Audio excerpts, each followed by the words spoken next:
네, 주말 잘 쉬셨습니까? 월요일 아침입니다. 오늘도 따끈따끈한 주간신문 이렇게 여러분 앞으로 배달됐습니다. 저와 함께 펼쳐보시죠. 8월 13일 손석구의 손아는 신문 시작하겠습니다. 먼저 주요 주간신문들의 일면부터 보겠습니다. 자, 오늘 일면들 다양한 기사들이 실리긴 했는데 국민연금 이야기가 비중 있게 다뤄지고 있습니다.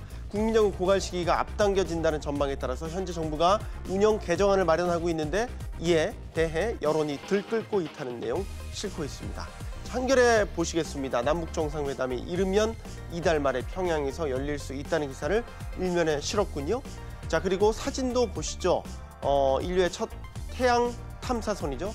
파커 우주선의 발사 사진 조선일보에서 커다랗게 다루고 있습니다. 자, 신문 한번 펼쳐보도록 하겠습니다. 한국경제신문으로 먼저 가보시죠. 국민연금 기사부터 먼저 봐야 될 것 같습니다. 들끓고 있거든요. 지금 국민연금 제도 개편안이 확정된 것은 아닙니다. 하지만 전체적인 방향성이 언론들을 통해서 하나 둘씩 나오고 있죠. 방향은 이렇습니다. 국민연금 고갈 시기 늦추기 위해서 수령 시기를 65세에서 68세로 늦추고 의무 납입 기간, 그러니까 보험료를 더 내야 되는 기간은 60세에서 65세까지로 늘린다. 쉽게 말해 더 내고 덜 받아라 이런 얘기죠. 여론 들끓고 있습니다. 자, 위에 국민연금 최근 수익률을 한번 보도록 하시죠. 왜 이렇게 들끓고 있냐? 수익률은 이렇게 곤두박질 치고 있는데 그 부담을 더 내고 덜 받게 해서 국민들한테만 그 부담을 지우냐라는 거겠죠. 정부도 성남 민심에 화들짝 놀랐나 봅니다. 그 아래 기사를 한번 비춰주시겠습니까? 네, 더 아래로 내려주시면 되겠습니다. 박능우 보건복지부 장관이 확정안이 아니라면서 주말에 이례적인 입장문까지 내놨습니다. 그만큼 여론이 심상치가 않다라고 판단을 한 것이겠죠. 자, 뭐가 됐던 명분이 없으면 설득하기 참 어렵지 않겠습니까? 기억하셔야 될 것 같고요. 다음은 한겨레로 한번 가보겠습니다. 보험 얘기 하나 더 해야겠습니다. 이번에는 생명보험사들 이야기인데 잘못한 거 지적하는 따끔한 기사가 되겠습니다. 자, 보험사들이 2007년에 이런 약속을 했습니다. 20년 동안 22개사가 공익기금, 좋은데 공익을 위해 쓰는 기금 1조 5천억 원을 출연하겠습니다. 이렇게 약속을 했죠. 그런데 이게 물론 순수한 선의는 아니었습니다. 보험사들의 오랜 숙제였던 상장 문제를 해결짓기 위해서 정부와 일종의 물밑 거래를 한 것이라고 기사에서는 말하고 있습니다. 자, 이유가 어떻든 좋습니다. 그래도 공익기금이니까 좋은 일 아니겠습니까? 그런데 약속을 지키지 않고 있다고 지적하고 있군요. 자, 11년이 흐른 현재, 자, 이 부분을 가까이 좀 비춰주세요.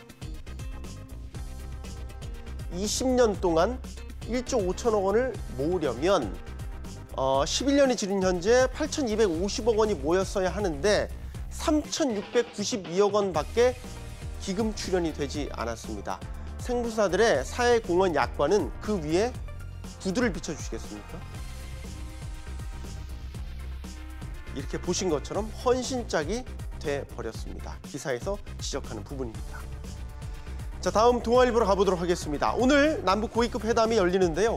남북 정상회담 개최를 논의하는 자리여서 관심이 집중되고 있습니다. 현재 물밑 조율을 통해서 평양에서 회담을 여는 것으로 의견이 지금 좁혀지고 있고 시기는 8월 말 아니면 9월 초가 될 것으로 점쳐지고 있죠. 자, 기사에서는 이렇게 다루고 있습니다. 3차 정상회담 서두르는 청와대다.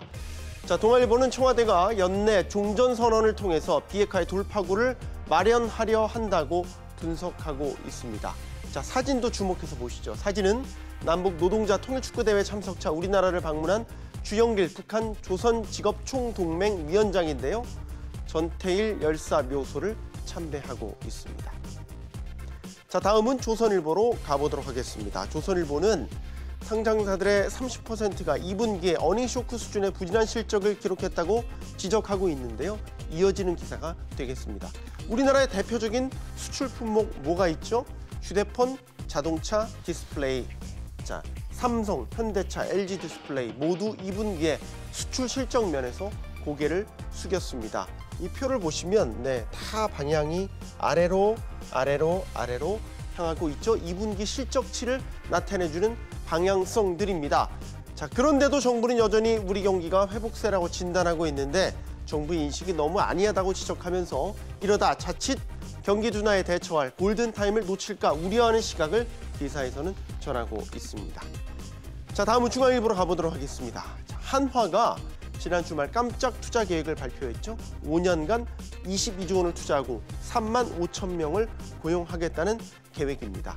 자, 기사는 거기에 주목하고 있지 않습니다. 바로 이 부분에 주목하고 있습니다. 대기업 투자, 규제 안 풀리면 헛일이다라는 것이죠. 최근 문 대통령이 규제 개혁에 시동을 거는 행보를 보이면서 기다렸다는 듯 대기업들이 투자 고용 계획을 내놓고 있습니다. 그 투자 고용 계획 이 표에서 보시는 바와 같습니다. LG, 현대차, SK, 신세계, 삼성, 한화 뭐 10대 그룹 다 들어가는 그룹들이죠. 반가운 소식이죠. 그런데 이렇게 투자하겠다고 돈보따리를 풀려고 해도 규제가 풀리지 않으면 결국 모두 도로 아미타불 된다. 이렇게 기사에서는 지적하고 있군요. 심각히 생각해 주시기 바랍니다. 자, 매일경제는 과잉 규범에 짓눌린 신피로사회다라는 타이틀의 기획 기사들을 대거 실었습니다. 재밌더군요. 한번 보시죠.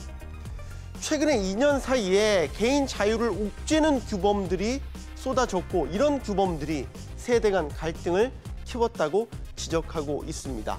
대통령 탄핵, 남북관계 급진전 등 이런 사회의 대변혁 속에서 SNS 사용량이 폭발하고 주 52시간 근무제가 도입되는 등 전 방위적인 생활 규범의 난립이 역대급 피로사회를 만들고 있다라고 기사에서는 말하고 있군요. 이런 피로사회는 세대 간 갈등을 부추기는 요인이 됐다라고 얘기를 하고 있는데요.